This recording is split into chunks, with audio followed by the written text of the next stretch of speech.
अस्सलाम वालेकुम गाइस।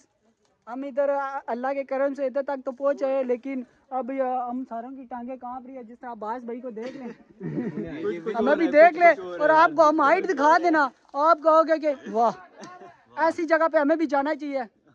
दुआएं करके आप इधर पहुंच सकते हैं तो पहुंचे। देखे हाइट आप, वो बैठे हैं हमारे कुछ साथी, वो मुंशी मेरा, वो मेरा जान। एक दो ऊपर बैठा हुआ है, ये जो वाइट ब्लैक शर्ट मेरी मुंशी है। ये मुंशी है।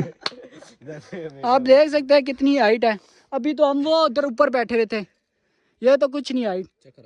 तो अब नीचे उतरने की कोशिश कर रहे हैं। तो अभी जो ना हम सैदपुर आए हुए थे, ठीक है। ये पहाड़ों के बीच में बैठे हुए हैं, ठीक है। ये पहाड़ है और पहाड़ से कितनी ऊंचाई पे बैठे हैं ऊपर, ठीक है। तो ये भी आप नीचे देख सकते हैं।